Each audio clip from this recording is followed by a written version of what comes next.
Alright, it's 2026 at kung meron kayong gustong i-purchase this year na medyo pricey, ang option natin is installment.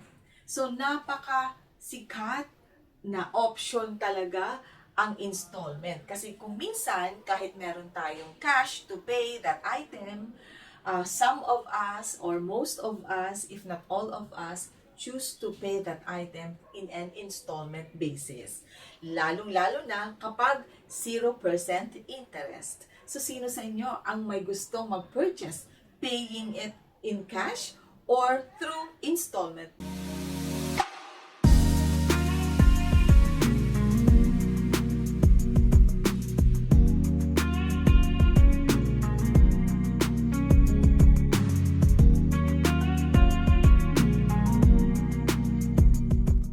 So now, why do people, most of them or of us, still choose to pay in an installment basis? Lalong-lalo na kapag 0% interest. Siyempre, the reason is kung ako man, at meron naman akong available cash to pay, but then again, I choose to pay that item in an installment basis, it's because magaan siya kapag 0% interest.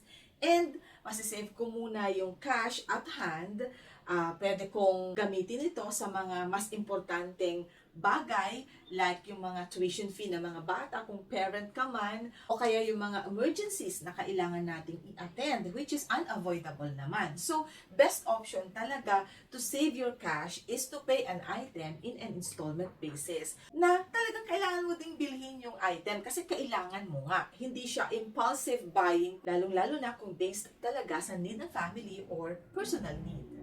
So ngayon, pag-uusapan natin ang options for installment. First of all, we have the credit card installment. And then next, we have home credit installment. At marami pang iba like the Skyro, Billies, and many more. But since ang napakasikat is si home credit, so today, let us have a comparison between credit card installment and home credit installment. Sa home credit installment, it is very easy to achieve because ang gagawin lang natin is to download the app and then mag-register tayo.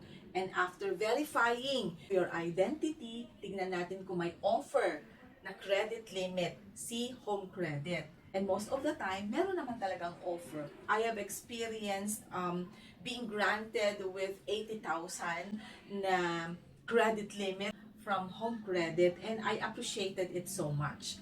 Ang home credit kasi is very easy to access, lalong-lalo na kapag wala ka naman talagang credit card. So, available kasi siya to download and mag-a-apply ka lang or magre-register ka lang and then yun, may offer na. Alright? So, that's fast. Okay? While sa credit card naman is well, okay, kapag meron ka ng existing credit card, pero dun sa walang credit card, of course, ang resort nila is home credit or any other installment app na pwedeng applyan. Ngayon, ang maganda naman kasi kay credit card, wala kang down payment, and then of course, lagi naman silang 0% interest. Napakagaan ni credit card kasi hindi na rin require kailangan meron kang certain amount to pay as an advance payment. And then sa home credit kasi, aside from meron pang requirement na down payment, meron ka pang babayarang processing fee. Yan lang naman ang isa sa mga cons ng home credit. So, kailangan you have to be prepared also with a certain amount na baka i-require ang down payment or ang advance payment ni home credit.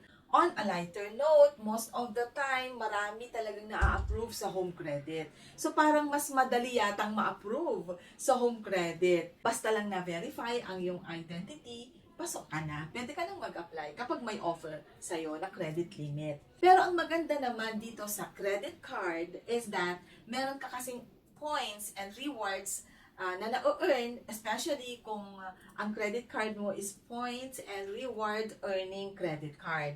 Meron kasing mga credit card na hindi points and reward earning, lalong-lalo na kapag ang credit card na yan ay walang annual fee. But still, the benefit to enjoy, which is 0% interest, nandun pa rin. Of course, intact na intact. Ang isang con na napansin ko pa sa home credit is that, according to my experience, no, when I purchased 2 items, kahit may natirang credit limit pa, wala nang offer. So, ibig sabihin, hindi ka na pwedeng mag-purchase for the third time, no? While sa credit card kasi, habang mayroon pang credit limit na natitira sa credit card mo, na syempre, hindi mo naman siya sasagarin, no? Kailangan kasi 30 to 40% lang yung spending mo monthly para maganda yung credit score.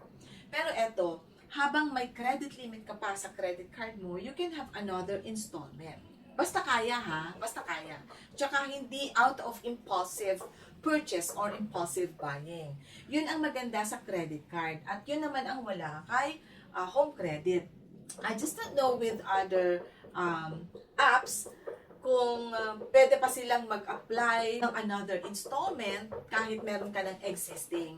Pero according to my experience, yun kasi yung experience ko na dalawa yung pinurchase ko. And then, kahit may natira pa sa limit or sa credit limit na offer ni Home Credit, wala nang offer. Hindi na ako pwedeng mag-purchase for the third time. Yun ang con ni Home Credit. At ang maganda naman kay credit card is that you can still purchase another installment basta meron pang available na credit limit at hindi mo nasagad yung, hindi mo na max out yung credit limit mo. Kasi as what I've said, emphasis lang, at least 30 to 40% lamang ang spending mo monthly para ma-retain mo yung magandang record mo doon sa credit score mo at credit history. Of course, pareho naman silang 0% interest.